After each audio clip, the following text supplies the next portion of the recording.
mongering that's going on from parts of the establishment who are looking for any excuse to stop this or to delay it. The instruction of the people wasn't leave subject to a deal, it was leave. Leave.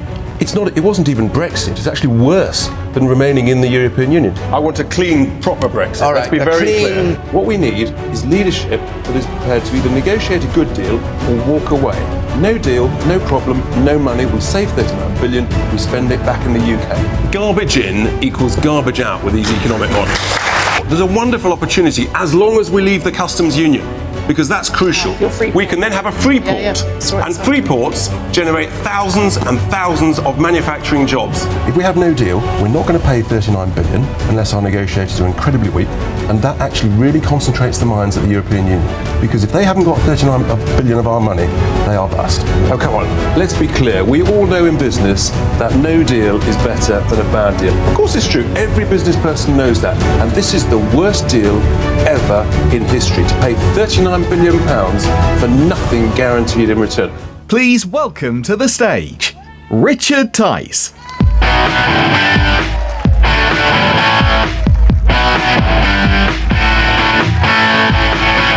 Hello! Welcome Brexiteers, hello Chester, and it's fantastic on this sunny afternoon, this bank holiday afternoon, to see so many of you here. Thank you for turning out for this Brexit rally. I'm Richard Tice. I'm an entrepreneur. I've been involved in setting up small businesses, medium-sized businesses, and large businesses. I've been involved in building thousands of homes, creating tens of thousands of jobs. I know what it is to do deals. And rightly or wrongly, I used to be a lifelong member of the Conservative Party. I know, none of us are perfect. But I accepted the invitation to be the chairman of the Brexit Party, which we launched just a matter of a few weeks ago. And you probably noticed we've been quite busy. And I thought we'd just show you, before we carry on, our launch video, which hopefully you can see on the screen, assuming the technology works, as to the launch of the Brexit Party. We have been betrayed. That is why I set up the Brexit Party. It's why we're going to fight the European elections on May the 23rd. And that is just the beginning of what is needed in this country. Democracy is under threat. And when politicians fail to deliver, there must be consequences. I was too young to vote in 2016, but now I support the Brexit Party because I believe in delivering on democracy. It's time to recognise that actually we are an incredible nation. This isn't about left or right. It's about standing up for our right to be heard. Successful, hard-working, so much to be confident, enthusiastic and optimistic about. That's why I'm supporting the Brexit Party. We are a single nation. We wish to remain a nation. They must adhere to the promises made to the people. Let's be optimistic. And for the benefit of our children and grandchildren, if you want a home and you're a Brexiteer, you join the Brexit Party now.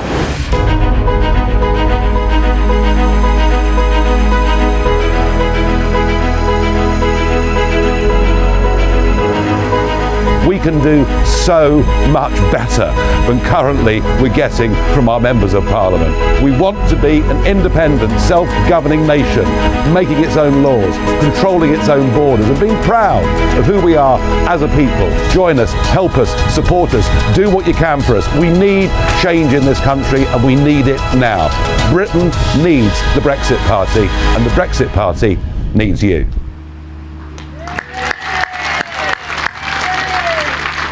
As you'll hear later, he hasn't lost his touch, he's just warming up.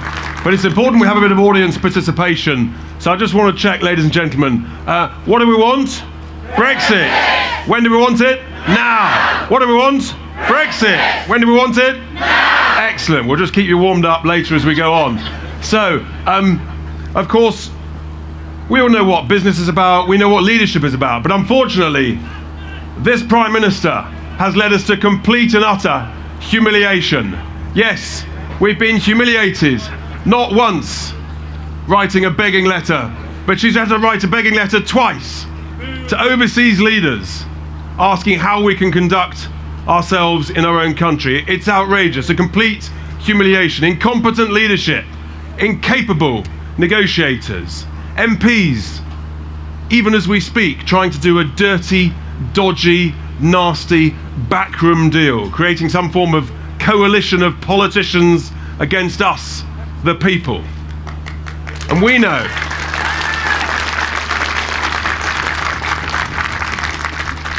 that what they're proposing is the worst deal in history. They want to sell our country down the river. And the civil service have proved themselves to be completely not up to the job. So it's time, ladies and gentlemen, to take on the vested interests of the establishment, the vested interests of the civil service and the multinationals. It's time for the Brexit Party, because we stand for competent, capable, common sense politics. That's what we stand for, and we know there's a huge opportunity to change politics for good in this country, because the two-party system has failed us. It's let us down. Westminster has proved it's no longer up to the job, and it is time for change. People want leaders that are successful, that have achieved, that know how to make things happen, get stuff done, spend our taxpayers' cash properly, wisely, and smartly. And that's what we've got in the incredible candidates up and down the country for this European election, some of whom you'll hear from shortly. Never before, ladies and gentlemen, has the opportunity been greater. Never before has the appetite been stronger for change. So we've got to use these European elections. Everybody's got to vote. Tell your friends, your family, the friends of friends. We've got to send a very clear message back to Westminster. Leave means leave. Let's check it. Leave means leave. Thank you very much. So we need to send that message, and we need to make it very clear. We want strong, clear, determined leadership, because Brexit stands for opportunity. So let's embrace it with enthusiasm, with ambition, with excitement, with confidence, and with belief, ladies and gentlemen, in our great nation. Let's believe in Britain. And I can tell you that our speakers here, like all of you, they massively believe in Britain. And our first speaker is a doctor from the world of the healthcare. He's very experienced. He's now also an author, TV commentator. But as a trained GP, he was actually, who remembers John Craven's News Round? I know, I'm sorry, it's slightly ageist, but I remember too.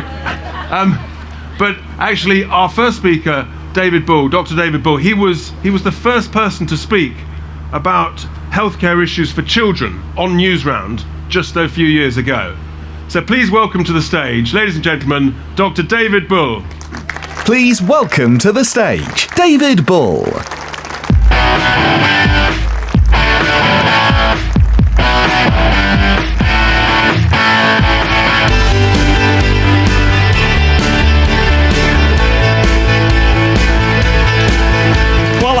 A very good afternoon to you, ladies and gentlemen. My name is Dr. David Bull.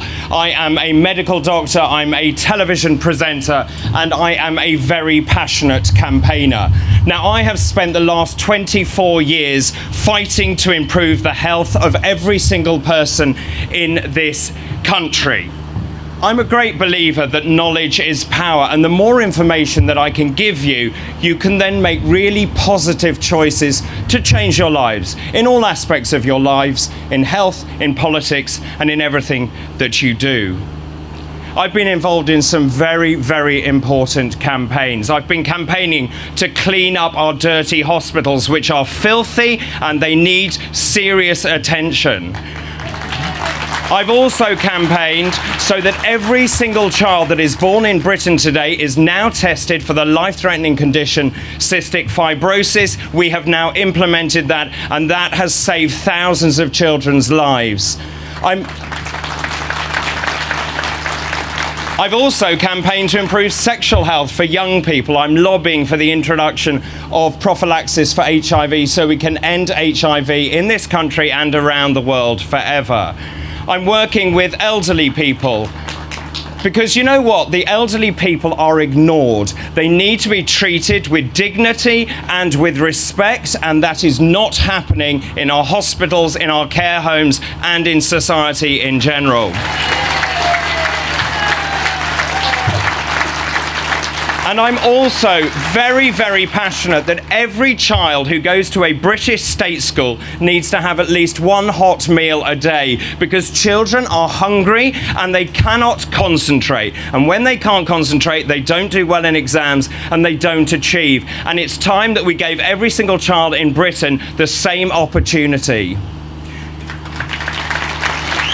Now, these are really, really important campaigns, but the campaign we are now fighting together is the most important campaign of my life, because we are now campaigning to respect the will of the people.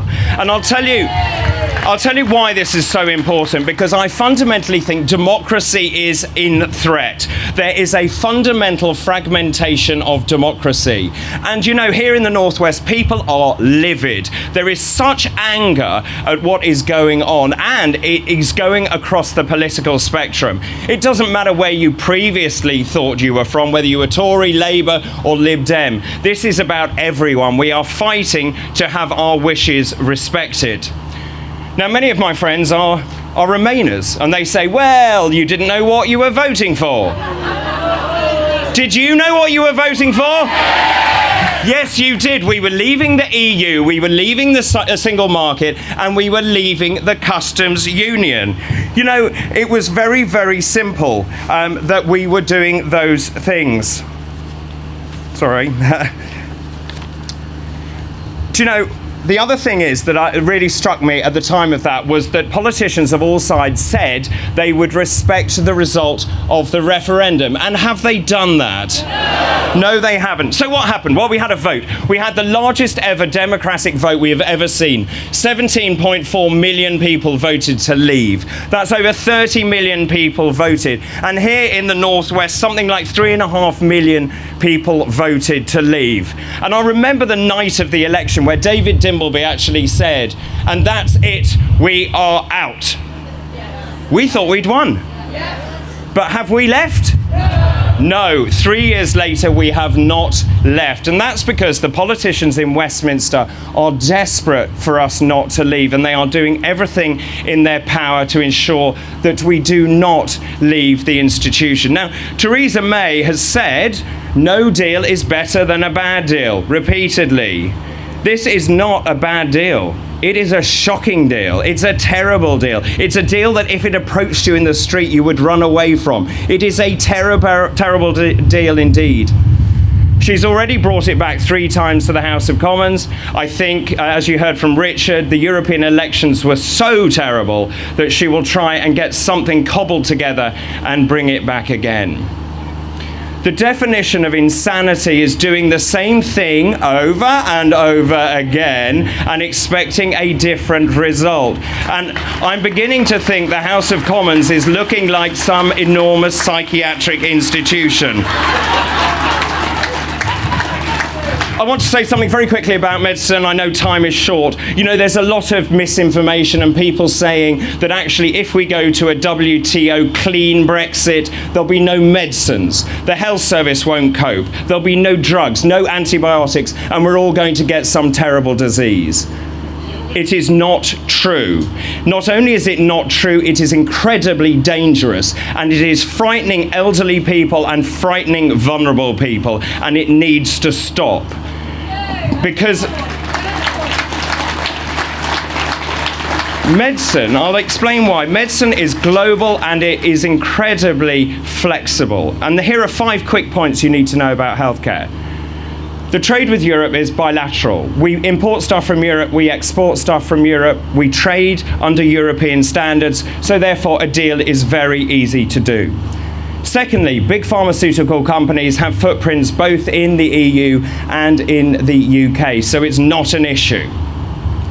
The media also don't tell you that we make drugs in this country, and we have some of the biggest pharmaceutical companies in this country. But we should be looking bigger than Europe. We should be looking around the world. Let's take India. India makes now 1/3 of the world's generic medicines. By 2050, they will make half of the world's medicines.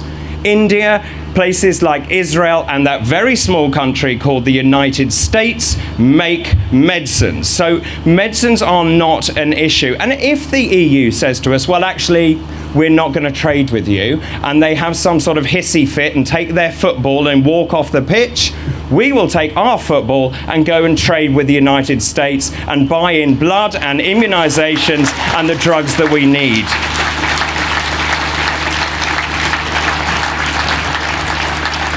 I just want to finish by saying, fundamentally, the reason that I'm here is I believe that this is about democracy. This is about upholding the will of the people. This is about what you actually voted for. And, this is a very important time. We need to send a message to the politicians in Westminster that their time is up. It is time to shuffle off those green benches and leave with a one-way exit. It cannot go on any longer.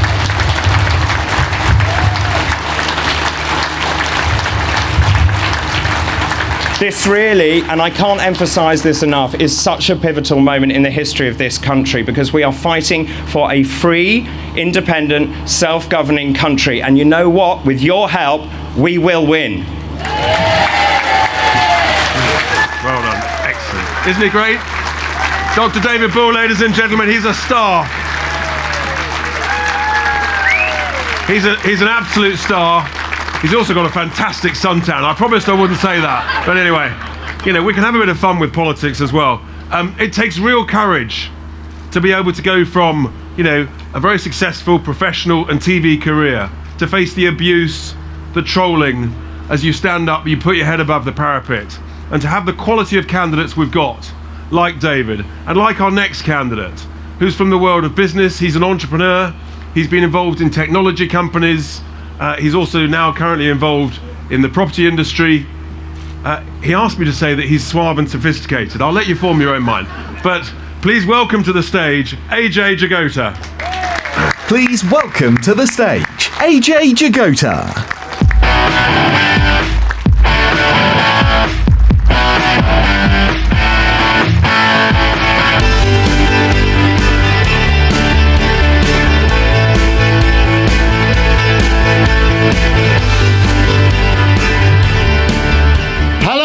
Fellow Brexiteers! It feels great to be here in Chester. I'm feeling excited, energised, and I'm so looking forward to the 23rd of May. Are you? First, let me thank you all for being here, and those watching on live stream, for the fantastic support you have shown all of us candidates. It really does mean a lot. So thank you. So, my name is AJ Jagota. I've created businesses in various sectors over the past 25 years. My parents came to Britain from India in the 1950s. I come from a working class family. My mother working in a factory, and my father working as a coal miner for 40 years. I personally have always been so grateful for the opportunities made available to me in this great country.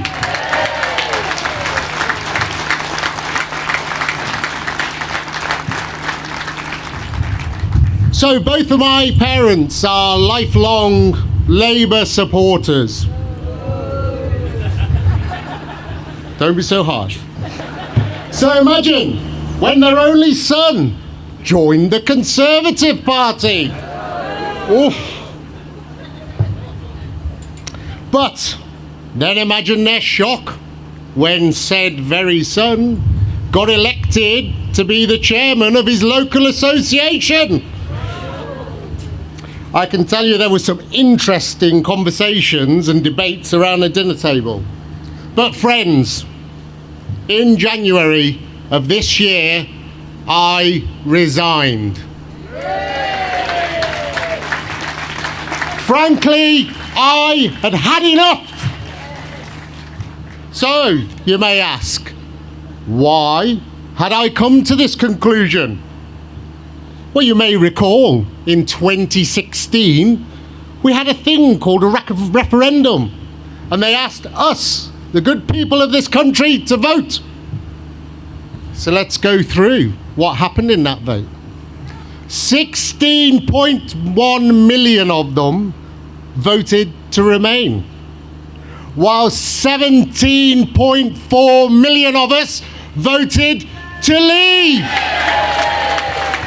There's more. So across this great land, 242 constituencies voted to remain, but 406 constituencies voted to leave. And 3 regions voted to remain. Bless them. 9 regions voted to leave. So like you, I believed we had won the argument and we were set to leave. But, you could detect the but. My friends, in a faraway place called Westminster, there's a group of call themselves MPs. And in direct contrast to you and I, the people, they voted 160 leave, and 486 of them voted to remain.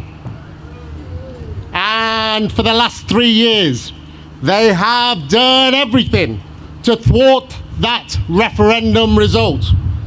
That is why I decided to stand for the Brexit Party. And like you, friends, we all stand together. We stand for democracy. We can change politics for the good. But let me remind you, what is broken with the two-party system and what they've done thus far? They have given us nothing but, for those at the back that can't see, it's fudge. So join with me and let's go through our two-party system. What has the Conservative Party given us? What has Theresa May given us? What has the Labour Party given us? What has Jeremy Corbyn given us?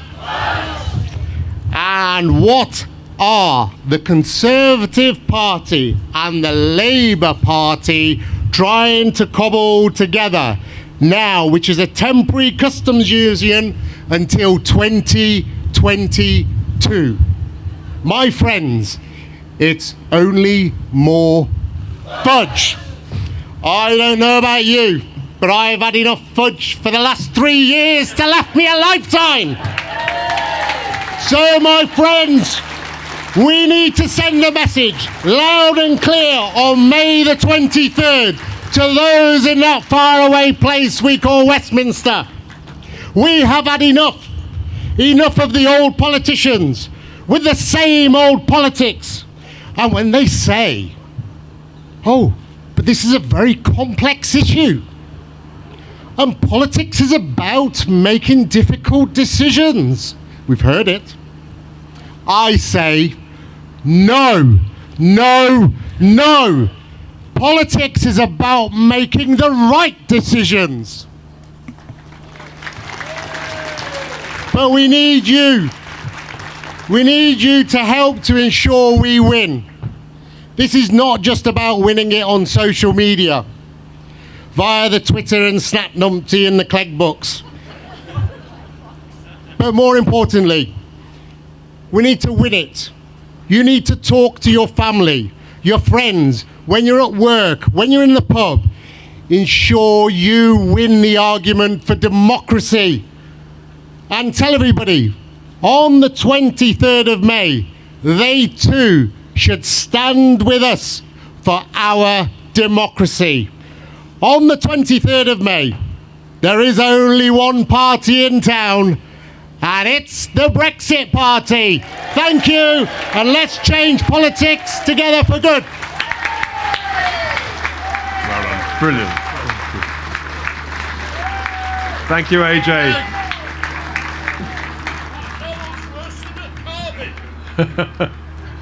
We have to get trust back in democracy. And here, the UK, the mother of all democracies, it's unbelievable that it should be being taken away from us. But our next speaker is someone who's had a fantastic career in a few phases. Her first phase was to be a member of parliament for some party for 23 years.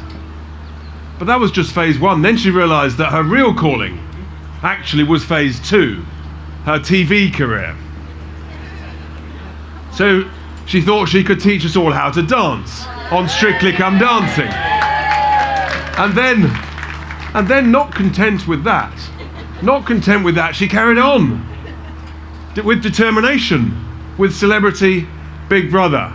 And now, not content with all of that, she's back. She's with us. She's with the Brexit Party. Before we welcome Ann to the stage, let's just see her on the video. We are in a complete mess. We've got the worst Prime Minister since Anthony Eden. We've got the worst leader of the opposition in the entire history of the Labour Party. And we've got the worst Parliament since Oliver Cromwell. And with that combination, we are actually engaged in the most important international negotiations for 50 years. No, let me finish this sentence, Adam, then over to you. There's a growing disengagement between the people and Parliament. And what I want is an overwhelming Brexit victory on May the 23rd. That's what I want. Please welcome to the stage, Ann Widdecombe.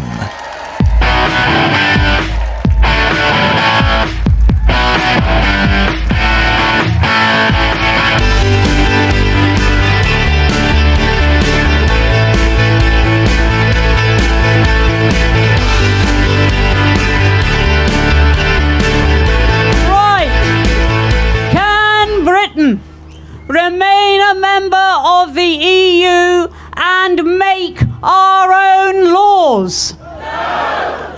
Can we remain a member of the EU and control our own borders? No. Can we remain a member of the EU and set up our own trade deals? No. And can we remain a member of the EU and be governed by our own democratically elected government? No. Well, those four no's are the reason that we voted to leave the EU. And those snooty, patronising nincompoops who say in their complacency, oh, poor dears, they didn't know what they were voting for, should actually take a look at what they were voting for, because they were voting to keep Britain subservient to a foreign power.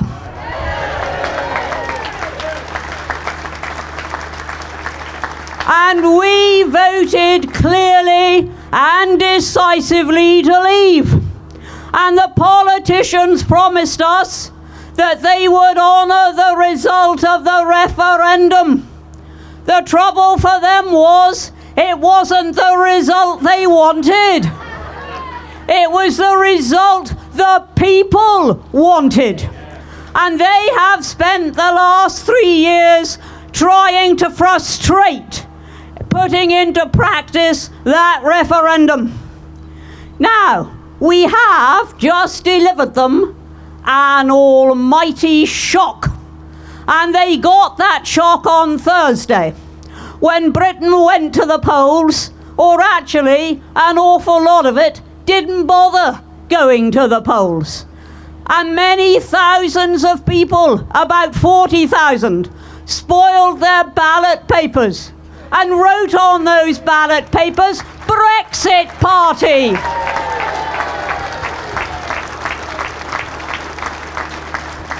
And as a result of that shock, Jeremy Corbyn now finally realises that he has to do something, that he has to give some semblance of believing in leaving the EU.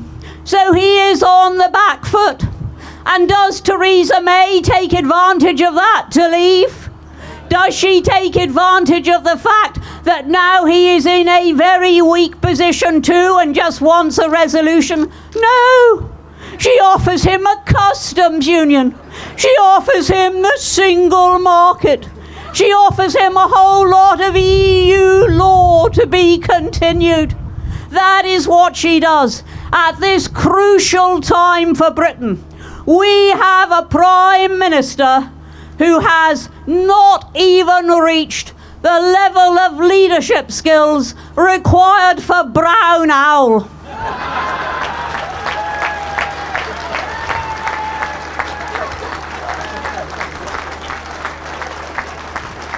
But the message of the Brexit Party is, we do not have to put up with this.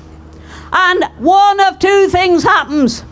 Either Britain leaves the EU, or we will make sure that this current batch of politicians leave Parliament.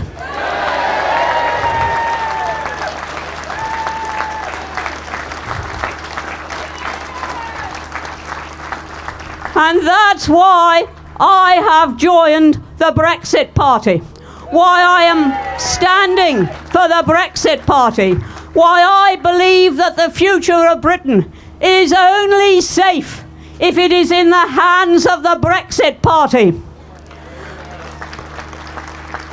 And what we have to do now is to keep up the energy which sent them that shock on Thursday, which said that we will put up no longer with the fudge and the incompetence and the sheer cowardice of the negotiations which has gone on.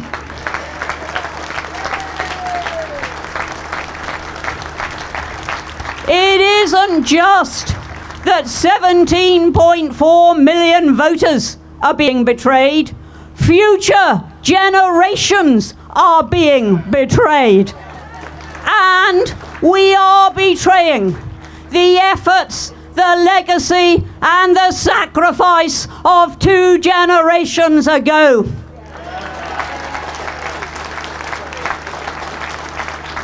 And so we have said, enough. Deliver Brexit, deliver it now, deliver it decisively. But if you give us something that is a Brexit in nothing except name, then we will make sure that at the next general election, we are the ones who will deliver Brexit, and we will deliver it, and we will honour the result of the referendum, and we will show this lot how to govern.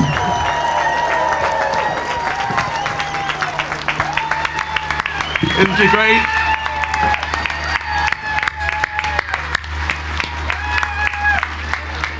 I promised you she was just warming up for phase 3 of her career, and I think she's absolutely proven it. She's an inspiration to us all. Never, ever, ever give up.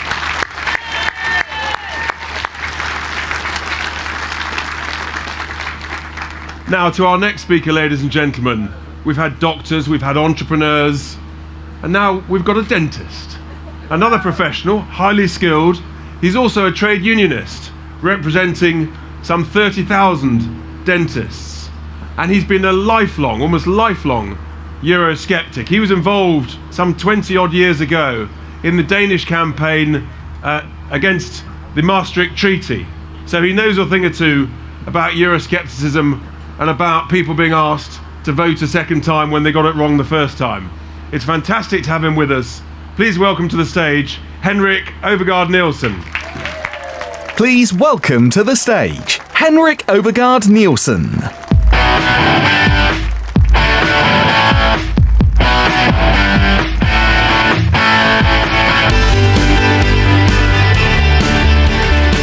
Good afternoon, everybody. I'm Danish, and I know some of you might be a little suspicious of me, but I come in peace, even though my Viking ancestors invaded Chester just over 1,000 years ago. So I will address you as cousins. I'm European. I was born and bred in Denmark. My favorite lager is German, and I even have an Italian rescue dog. I'm far from the xenophobe Chaka and his chums has claimed make up 17.4 million of his fellow citizens. Support for Brexit is not only on the right of the political spectrum, it is across the board, and the Brexit Party is a good example of that.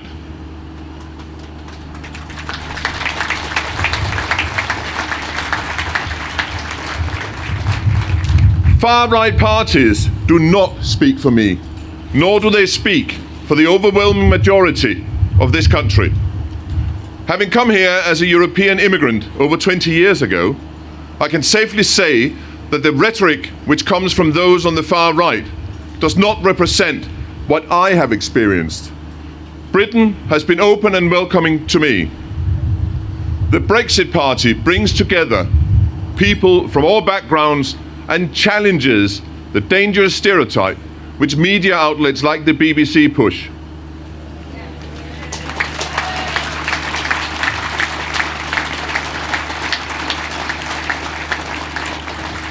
How will they square the idea of me, a socialist, NHS dentist who hasn't treated a private patient in the 20 years I worked here?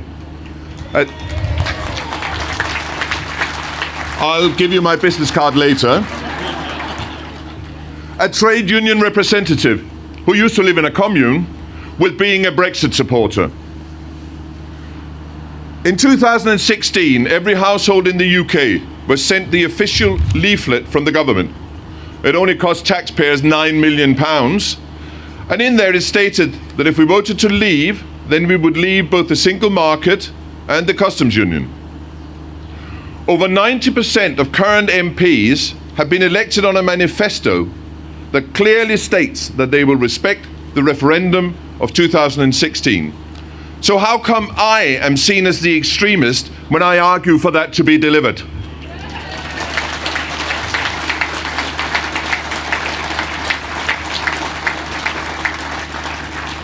What we need is a Brexit on WTO terms. No ifs, no buts, let's just get out.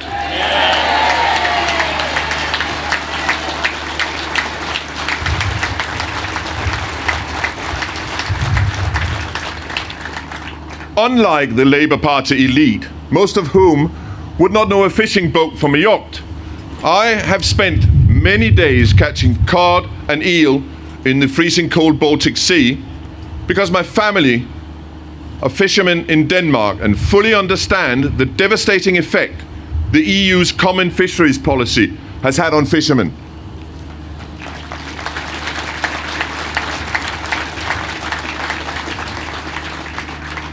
Fishing areas like Greenfield, Moston and Connah's Quay have all suffered.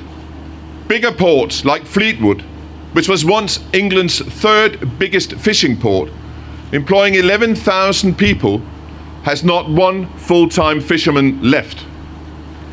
What we need is to leave the EU and re-establish a 200-mile exclusive zone where all the fish belongs to us.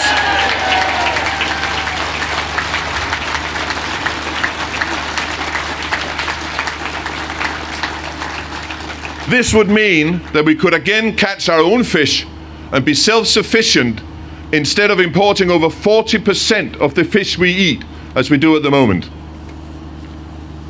In June 2016, I, unlike most people in this country, felt that I had seen it all before. It took me back to the 2nd of June 1992, when the Danish people stood up to the might of the European establishment and voted no to the Maastricht Treaty.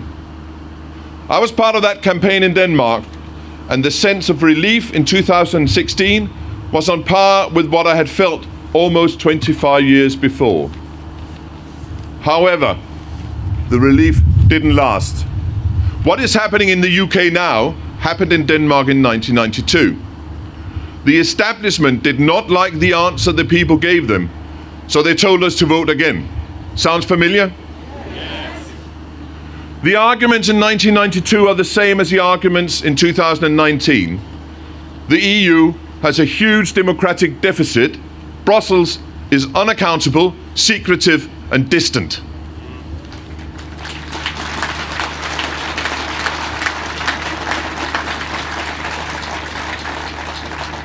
$17.4 million Leave voters have been left politically homeless, and a lot of them say, why should I bother to vote again? Nobody pays any attention to my vote anyway.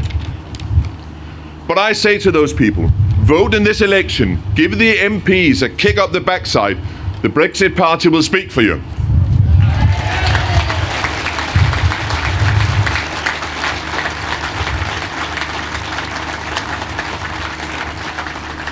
Britain is my home. I brought my children up in this country, and I've worked and paid taxes here for over 20 years.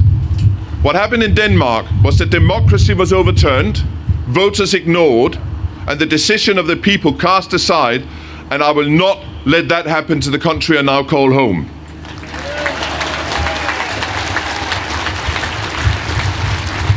The Brexit Party is the way we can stop history repeating itself, and I urge you all to sign up, support, and vote for the Brexit Party on the 23rd of May. Thank you very much.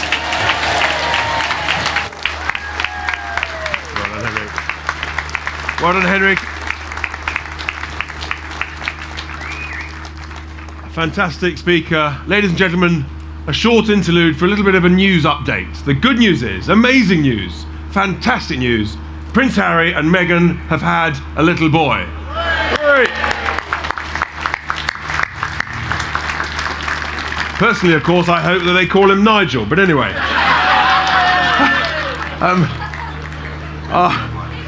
Too much to ask, I guess. King Nigel is not... Anyway, our next speaker, I'm getting carried away. Our next speaker is a passionate activist for free speech. She's an author. She's written a book. I find that offensive. She's a pundit for a TV channel that we're not terribly pleased with at the moment, so I won't mention their name. It's fantastic to have Claire Fox with us here. Before we welcome her to the stage, let's just see her video. It really is a watershed moment for democracy. The historic question posed to us is whether we're going to let democracy be overturned. As Labour's Tony Benn once said, democracy is the most revolutionary thing in the world. Too bloody right. Without it, we are voiceless subjects. With it, we're citizens with the power to change our destinies. Now is the time to take a step forward and to fight for our votes. Every last one of them. Please welcome to the stage, Claire Fox.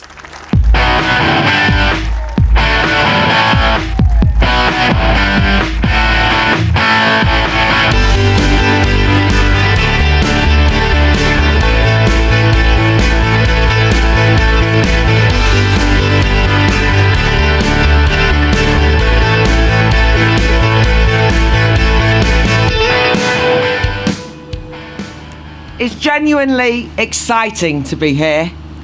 It's genuinely extraordinary, these kind of gatherings and rallies that have been put on by the Brexit Party, because we really live in extraordinary times. It's extraordinary that having mobilised millions of us to turn out for the largest democratic vote in British history in a referendum they called, our own elected politicians still seek to thwart our decision to leave the EU. It's extraordinary that in plain sight, so many MPs arrogantly indulge in scheming shenanigans and use every trick in the book to subvert our decision. They openly undermine the very idea of voting at all, declaring to each and every one of us that our vote does not count. But if they thought that they'd wear us down, if they thought they'd demoralise us, they were wrong. And it's an absolute credit to the Brexit Party. It's a credit to the Brexit Party that they are giving people a voice to shout out loudly, our votes count. Our votes count.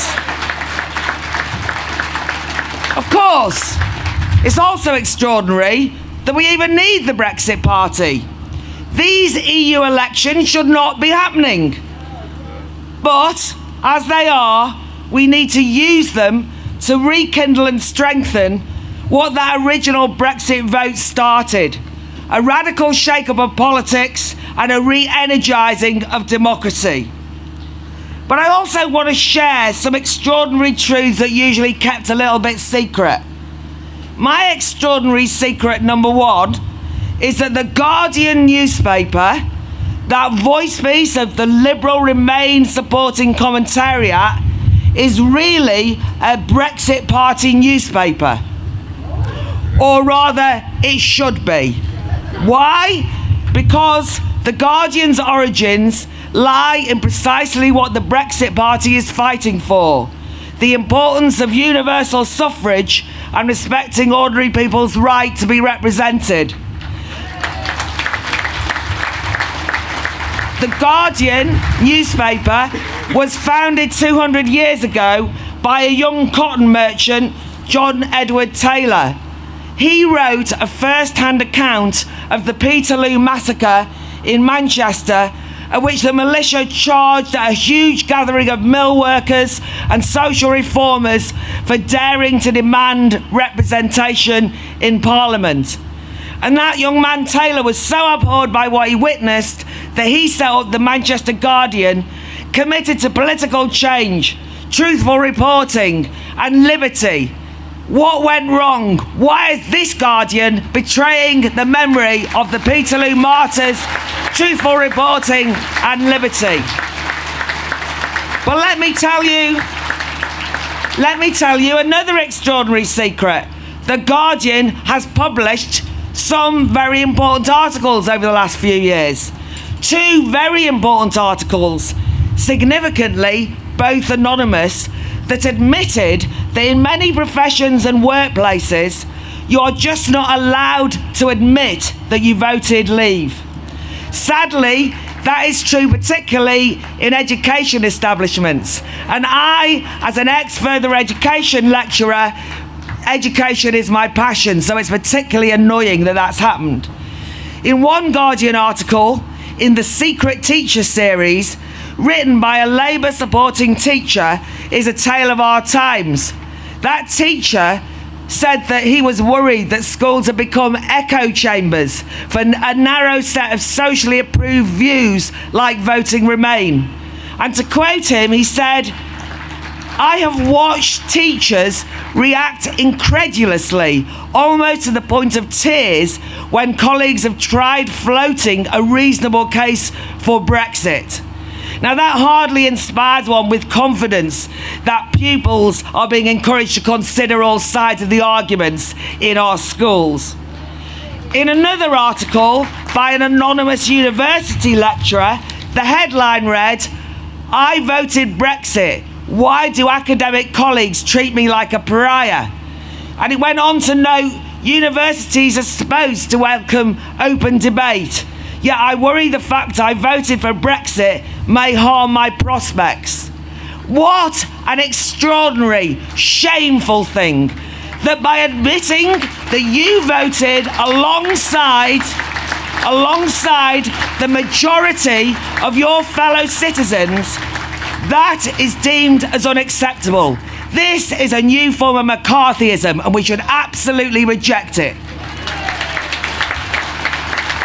But also, this climate does a real disservice to young people, for whom education should be about critical thinking, free and open inquiry, and they are being betrayed, I'm afraid, by a closed-minded, narrow-minded groupthink.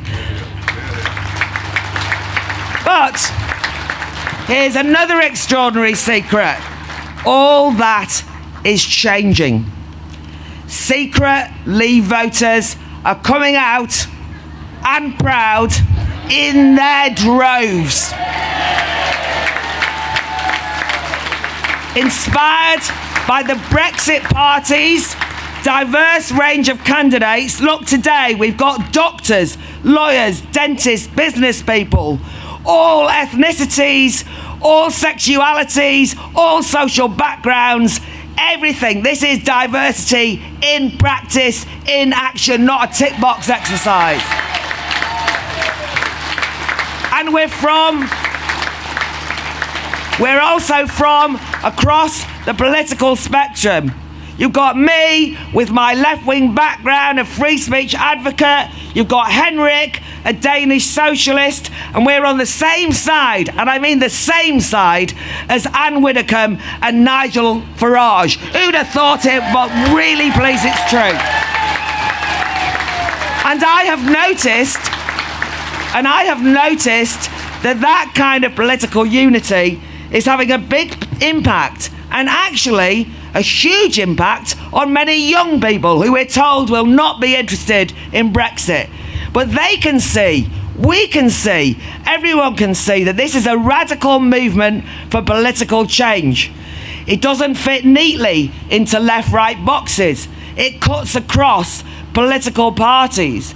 But we are change, and not the party that dares use that word that set itself up. We are the real change. And what's more, we have another secret army on our side. Who are they?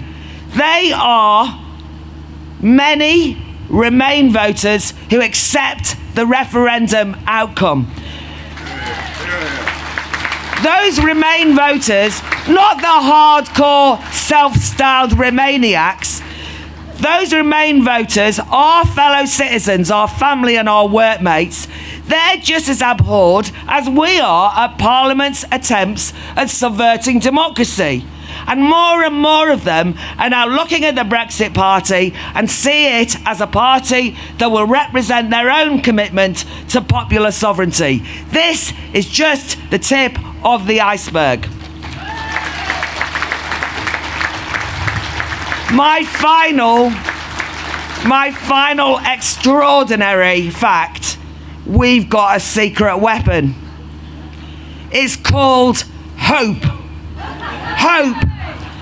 Too often, I know anyway, about you, over the last 3 years, I felt so frustrated. I've been so furious. I've become disillusioned, bitter, shouting at the telly from the sofa, sometimes being on the telly and shouting at the sofa. But now, at this moment, now we have a chance to be positive. We should use these EU elections to renew our commitment to democracy, to kickstart a new politics, to debate new ideas for the future. Sometimes, let's be honest, the Brexit debate can be a bit negative. We've all been subject to mudslinging, insults, vicious trolling, scurrilous, salacious accusations. It's horrible, and sometimes we want to fight back like with like. But, to quote Michelle Obama, not something I do every day, when they go low, we go high. We are the ones with a message of hope. We are the ones with a mission to restore trust in democracy. Our message is to young and old, Leaver, Remainer, to every Democrat, it is worth voting. It is worth being politically engaged. There's a world out there to change for the better, and we can do it. But we can only do it if we defend democracy now. So I want you to do something extraordinary on May the 23rd. Vote Brexit Party in your millions. We shall overcome. Thank you, everybody. Claire Fox, ladies and gentlemen, isn't it great? It's fantastic to have Claire with us. And so, ladies and gentlemen, to our penultimate speaker, who is a lawyer, who's worked in international trade negotiations, pharmaceutical industry. Indeed, not only is she a lawyer, but actually she comes from probably a globally unique family where both her parents were judges. And she has 5 siblings, and all 6 of the children are lawyers. You can imagine what's discussed at the kitchen table, can't you? Breakfast, lunch and dinner. Please welcome to the stage, Elizabeth Babade. Please welcome to the stage, Elizabeth Babade.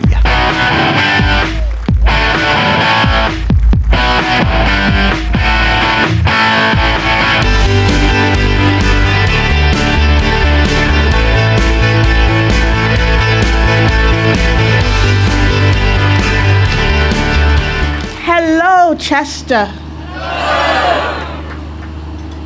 Claire stole my quote, the Michelle Obama one. But I have another one. My dad used to tell me that if you're young and you want to see the sky, you need to sit on the shoulders of the elders. And this is why I find it so disgraceful, the arguments that are being put forward about how, we need to have another people's vote so that the young people who are 16, 3 years ago can now vote. And then the older ones, I don't know what they were planning to do with the older ones. But it's just so funny how history is no longer valued. Old age, gray hair, the wisdom of the elders is no longer valued. But the fact of the matter is, if you go back, these same arguments that we're having today were had, I think it was 20 years ago by the Labour Party. And 46 years ago when they were deciding to join the the European communities, this was the same argument that was going on. And I just find it so sad that history is not being taught in our schools. Children are not finding out, they're not being taught in our citadels of learning. They're not being taught how we got into the EU. Because you cannot understand why we want to leave if you don't understand how we got in. And this is, I think, very fundamental. You cannot really understand where you are going if you do not understand where you have been.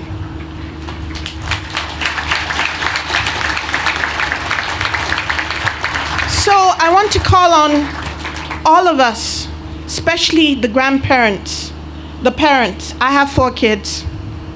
Tell your children, tell your grandchildren, sit them down and tell them how we got here and where we can get to.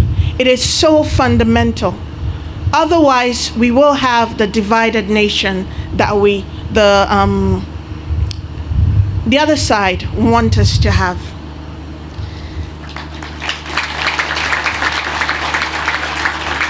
Now, I'm a Commonwealth trained lawyer, and that means that English law was the basis of when I was being taught constitutional law. And I was taught that the UK has one of the oldest constitutions in the world. But you know the funny thing about the UK constitution? It's unwritten. The American Constitution written. Most of the other Commonwealth countries, their constitutions are written down. Why? Because most of those other countries had to fight for democracy. It was not given to them, come and take democracy. They had to fight for it. And as a result, they were already divided at the time of democracy. So they had to write down the rules. These are the rules by which we are going to play. And then over time, trust developed. And when I think, why didn't the UK have a written constitution? Well, I want to think maybe it's because at that time, there was a lot of honor, rightness in the way governance was being handled. That's where we get the right honorable. But for some reason, we don't have this rightness and honorable in our parliamentarians. We don't have it.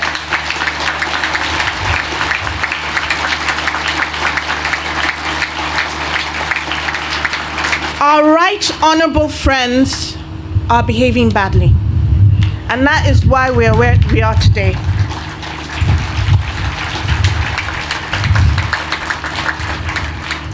You know, I found it so shocking, one of our MMPs who claims to be representing the minority I come from, he says, how can it be undemocratic to ask the people whether they've changed their minds? You see, this is not how democracy works. The way democracy works, you set the rules before you start playing, not while you're playing.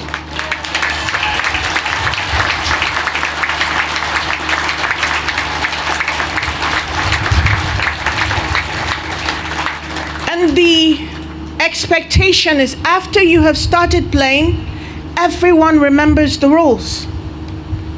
You don't get to make the rules as you go along, as you play the game. That is not democracy.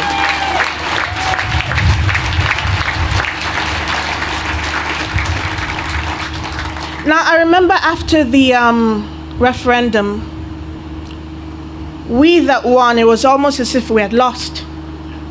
Everyone had to tuck their tails between their toes and run away and hide. Oh, wow, I voted leave. That is not how democracy works. You know, I grew up in Nigeria. We have in Nigeria 250 tribes. 250. So you can imagine there is a delicate balance between managing the different views. And tempers run high sometimes. But one thing that is so fundamental is respect. You don't need to agree with me, but you must respect my view.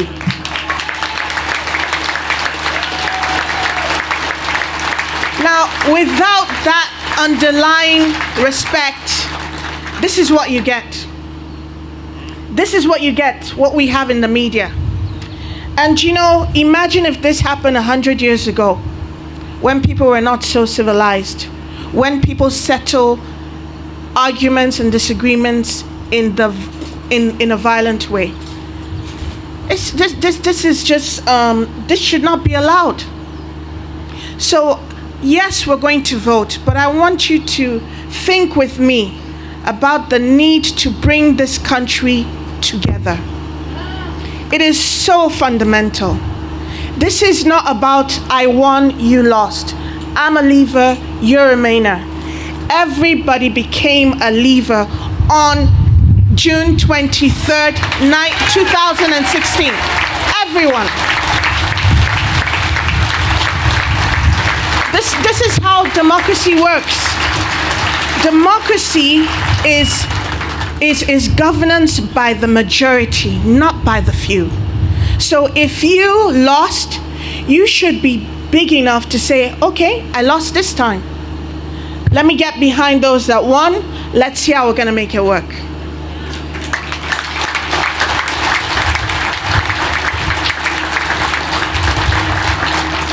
I want you to take the Brexit party as a microcosm of what the UK can be like.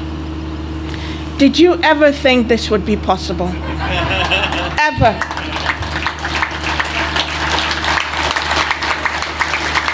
Claire and Ann on the same table, speaking for the same cause.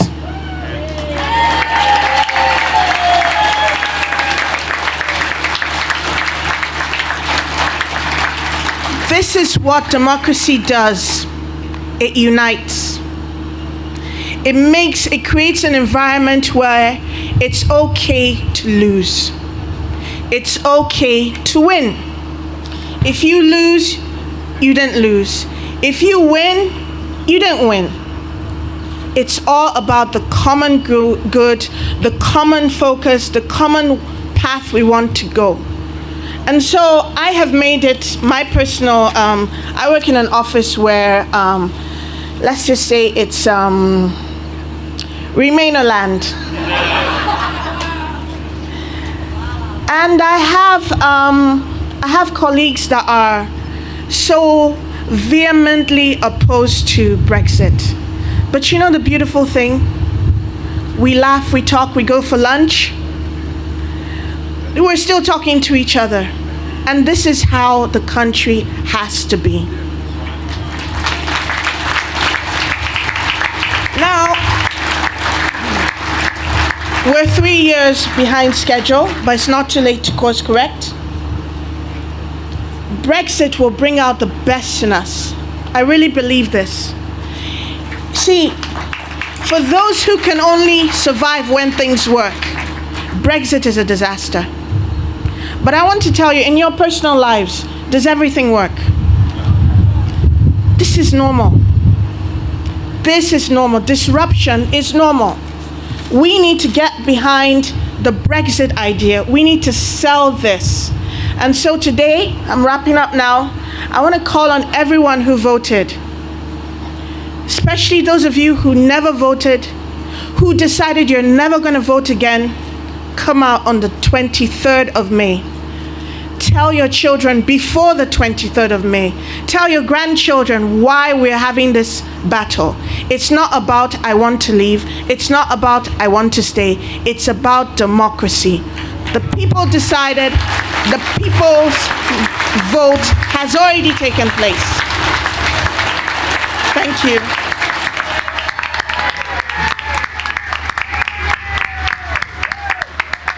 Well, that was brilliant. Fantastic. Isn't she great? Thank you very much, Elizabeth. Wonderful, passionate enthusiasm. And to our final speaker, ladies and gentlemen, you talk about passion, you talk about energy, and you talk about courage. The courage of these speakers here, putting their head above the parapet. But it's fair to say there's no individual who's had such an influence on UK politics over the last 25 years as the next speaker. The bravery, the courage, the abuse, the vitriol that he has had to endure and receive is extraordinary. But the good news, ladies and gentlemen, just when people thought that he might be going a bit quiet, I can tell you, he's actually been in training. I promise you, because I've actually seen it. He's been in training because he knows that this is the biggest battle yet, the battle for democracy. Please welcome, before we welcome him to the stage, let's just look at the video of Nigel in action. We have a parliament that is now completely out of touch with our country. I think politics is broken. Our task and our mission is to change politics for good.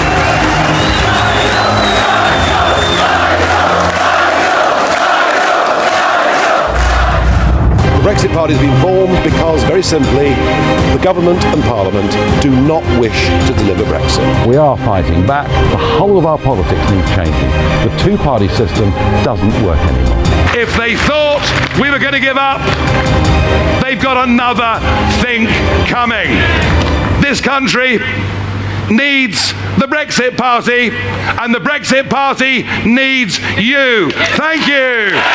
Please welcome to the stage, Nigel Farage.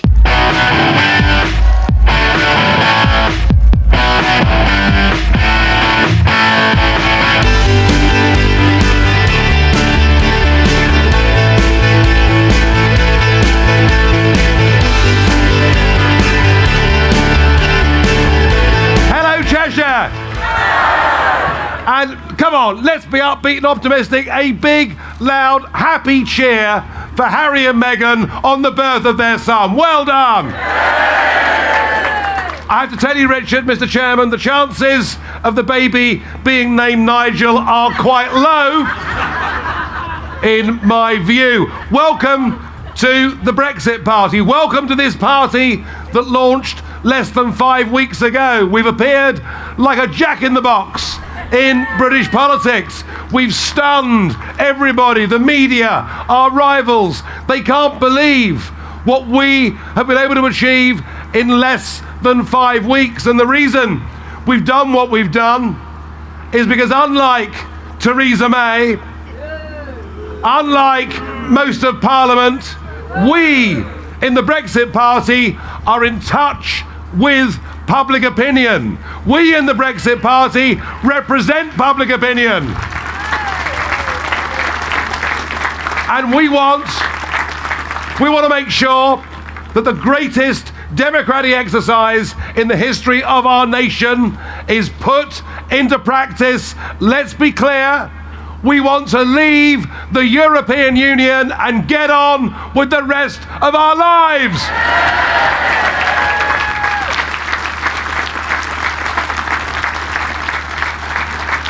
So you come to one of our events and you won't hear what we can't do. You won't hear how difficult everything is. You won't hear an ounce of negativity on this platform. We believe that Brexit is the greatest opportunity this country has had in our lifetimes.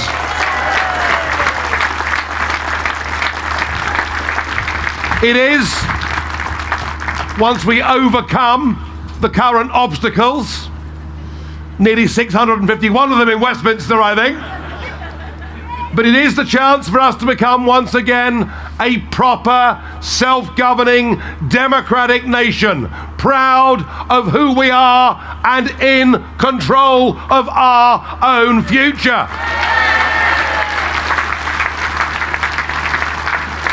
It is an opportunity for the rest of the world to once again respect us. And I say that because, I don't know about you, but I've got friends all over the world who simply cannot believe what is going on in our nation.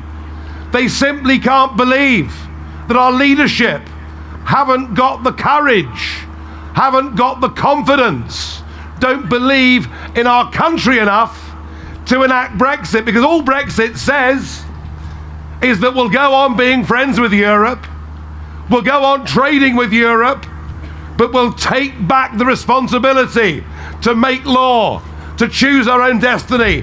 We'll do it ourselves, confident we're good enough.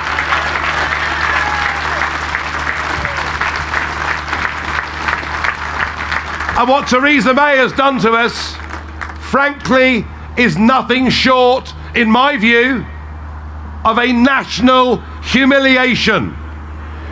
She begs in front of Monsieur Barnier, meets his every demand, allows herself to be mocked and parodied by Donald Tusk, and of course writes letters to Jean-Claude Juncker in which she calls him Your Excellency. An unelected foreign bureaucrat is to our Prime Minister Your Excellency. So this party is all about putting aside those negatives. This party is all about saying we are a great country and we're unashamed to stand up and be patriotic and say we're British and we believe that's the best way to be.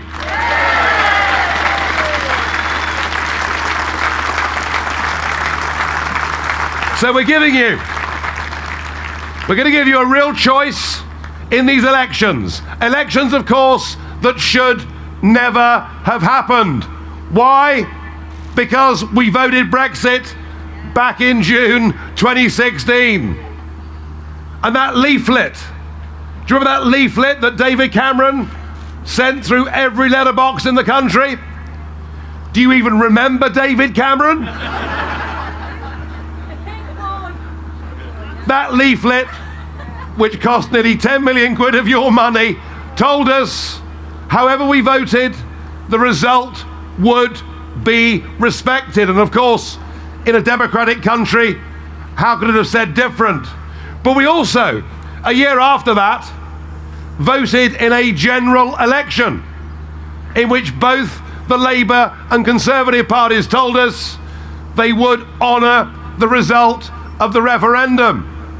And then we saw 498 MPs vote for Article 50.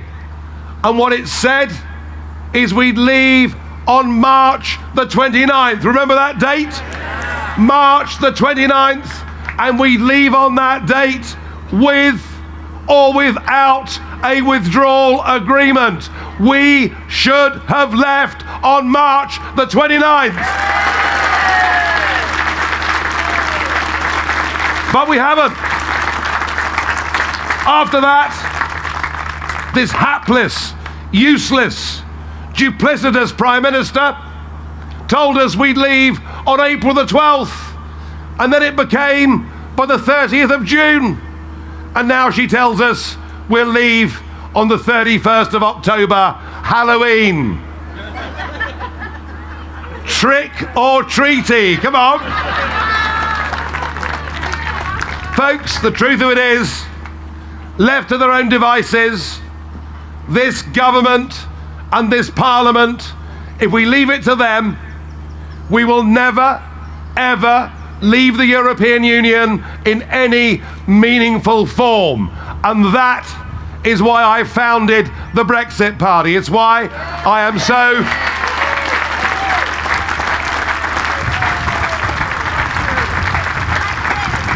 It's why I'm so thrilled and so honoured to have people of this calibre with me on the platform this afternoon. This is not about left or right, it's about right or wrong. This is the fight back.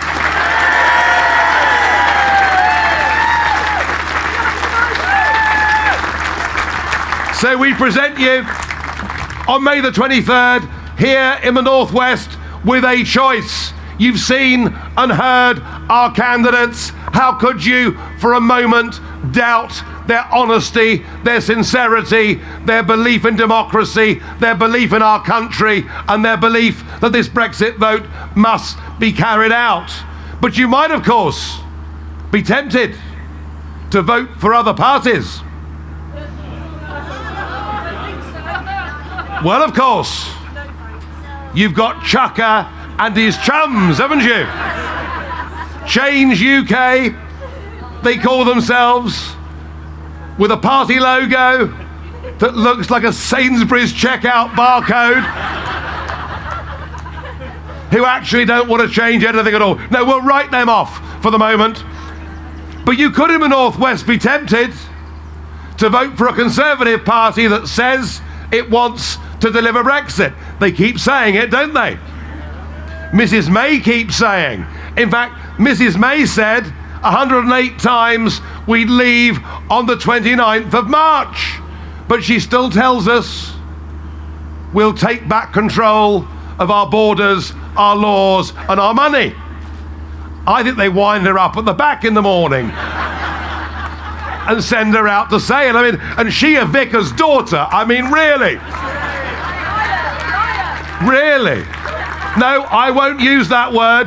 I'll call it duplicitous instead. I'll get away with that. But if you want to vote Conservative here in the Northwest, you're very welcome to. Your lead candidate is none other than Sajid Karim. He's the top of the list for the Conservatives in the Northwest. And guess what?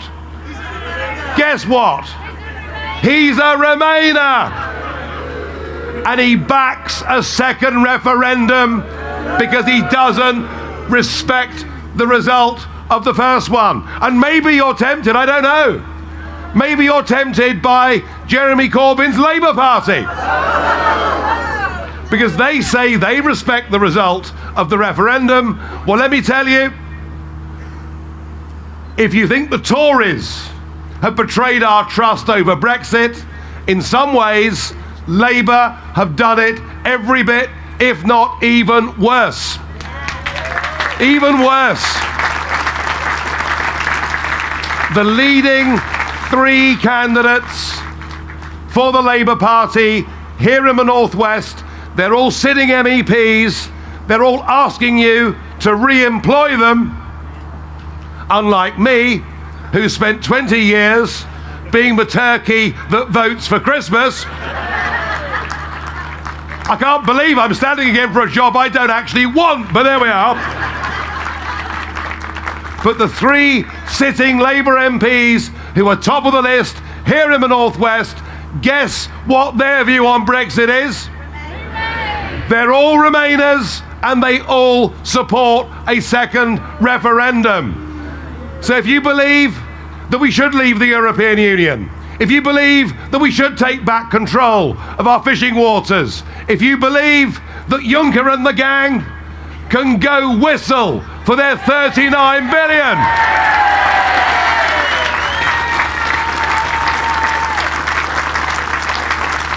if you believe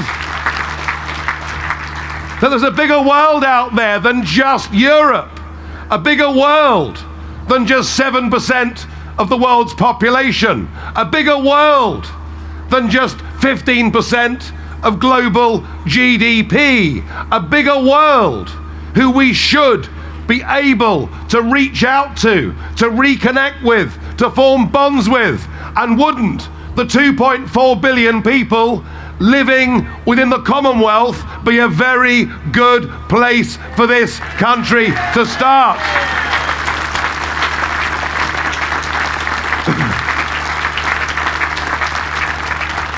And as many would say, a closer relationship with America might not be a bad idea too. I don't know about you, but I'd rather put the future trust and security of this country with the Five Eyes intelligence service and with our bond with America in NATO than I would with any European army led by Brussels.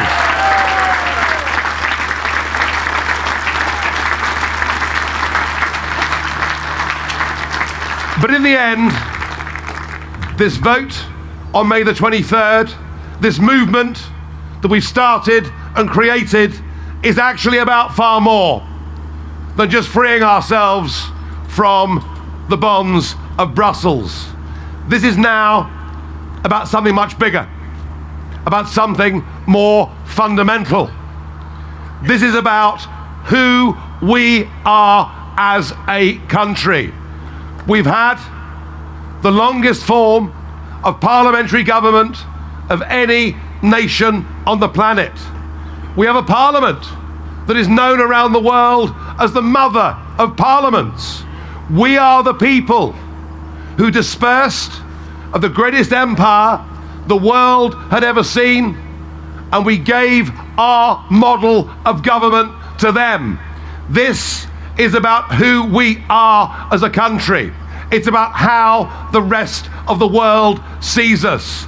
It's about handing on to our children, to our grandchildren, those liberties and freedoms under democracy and the rule of law that our forebears twice stood up, fought for, and sacrificed so much in the 20th century.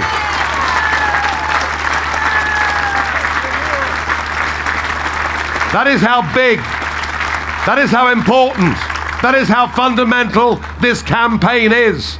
For us in the Brexit Party, May the 23rd is not about a protest vote. It's not about sticking up two fingers to the establishment, tempting of course, though that is to do. For us, this is something much bigger. This is about us wanting to change politics for good. May the 23rd is for us the first day in a big, ambitious attempt to remold and reshape British politics. Our politics is broken. Our two-party system serves nothing but itself. Our parliament is out of touch with our people. Our government willfully betrays us. We need a peaceful political revolution in this country. That is why we're here with the Brexit Party.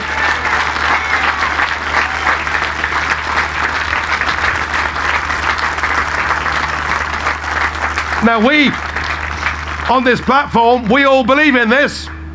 The question is, are you with us? Yes! Will you join us? Will you support us? Will you spread the message out where you live? Yes! And are we going to begin? Yes! Are we going to begin on the 23rd of May by winning these European elections? Yes! Thank you.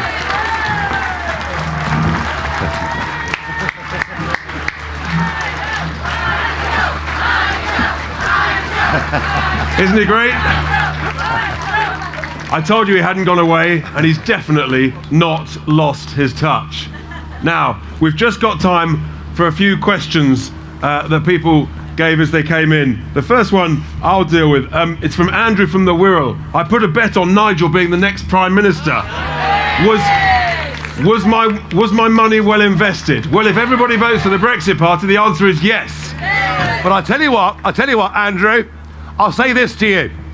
To become a registered subscriber of the Brexit Party costs £25. All right? And in the 5 weeks we've been going, already over 85,000 people have signed up to become registered supporters of this party. And for once, I won't talk about whether something is a good bet or a bad bet. I would say this to you. If you want this country to be independent, democratic, self-governing, and proud of who it is, that £25 to become a registered supporter of the Brexit Party is the best investment in this country's future you can ever make.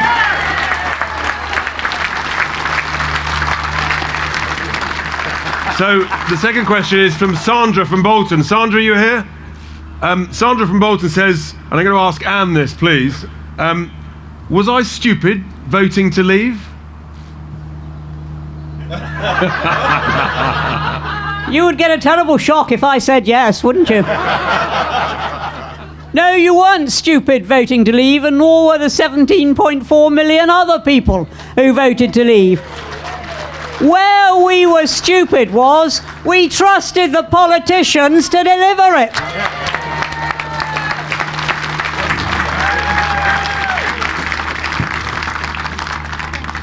As always with Anne, you know exactly where she stands on any issue. No nonsense. A question here for Nigel. Nigel, how will Brexit help the fishing industry? Well, I think Henrik dealt with that earlier perfectly. It is an absolute tragedy that an island like ours, surrounded by sea, and we've given away 60% plus by value of the fish that swim in our seas. But worse than that, we have a management regime which means we dump back dead tens of thousands of tons of prime fish into our seas every single year. This regulation doesn't just apply to commercial fishing, it applies now to anglers as well. And you've only got to look across the North Sea to see the Norwegians who manage their own industry. A bit further north, the Faroese, the Icelandics, leaving the European Union, taking back control of our territorial waters, getting rid of this crazy quota system where we throw back fish dead. It will be environmentally better, and it'll bring back tens of thousands of jobs to our coastal communities who need it very badly.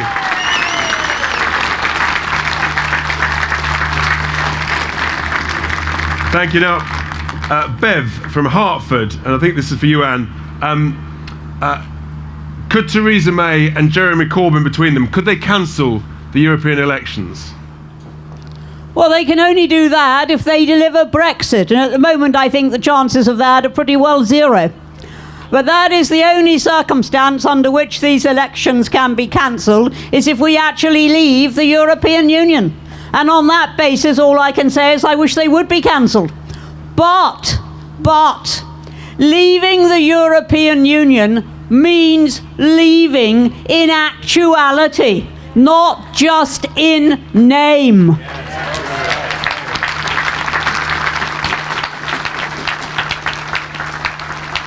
And if they were to cancel these elections on the grounds that we'd left, when in reality we hadn't left at all, then we will show them at the next general election that that's one they can't cancel.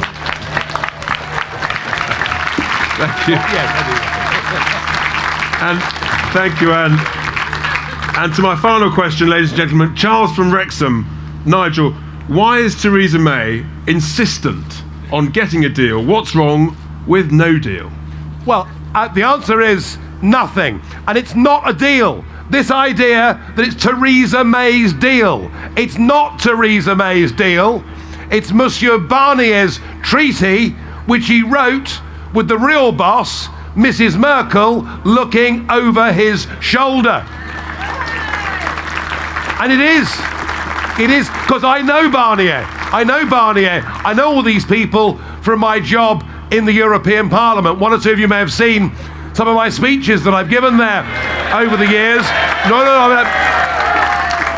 always tried to be as helpful and constructive as I can be at all times. I think I've enjoyed the 20 years a lot more than they have, although they haven't seen Widdecombe yet, have they? So, I mean, let's see.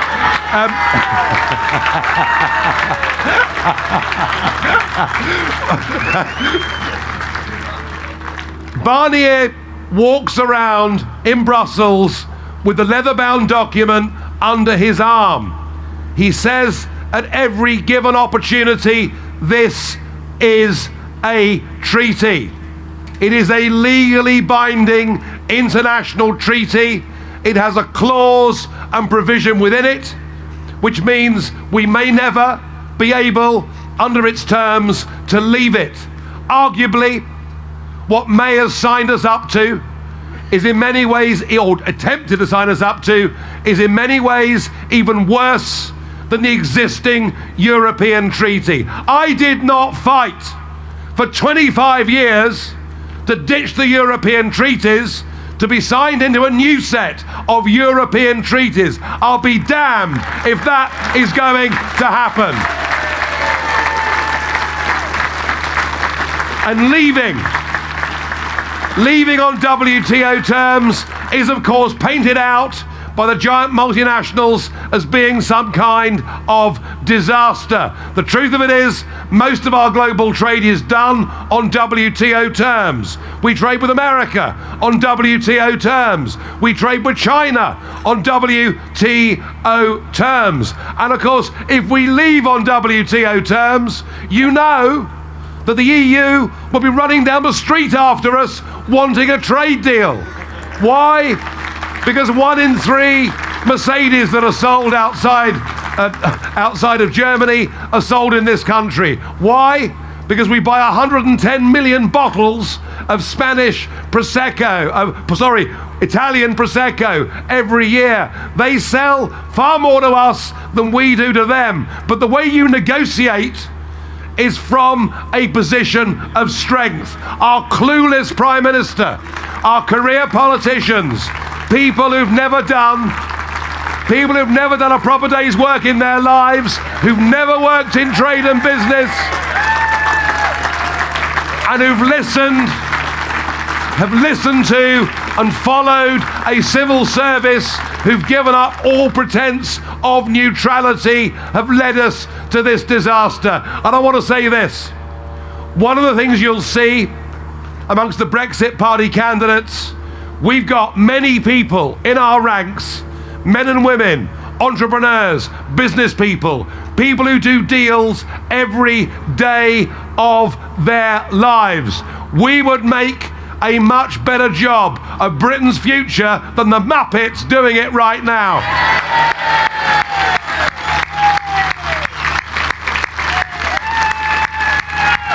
So ladies and gentlemen, let's have all your boards up in the air. What do we want? Brexit. When do we want it? Now. What do we want? Brexit. When do we want it? Now. Louder. What do we want? Brexit. When do we want it? Now. Thank you very much indeed. Have a very safe trip home and a great rest of the bank holiday. Thank you.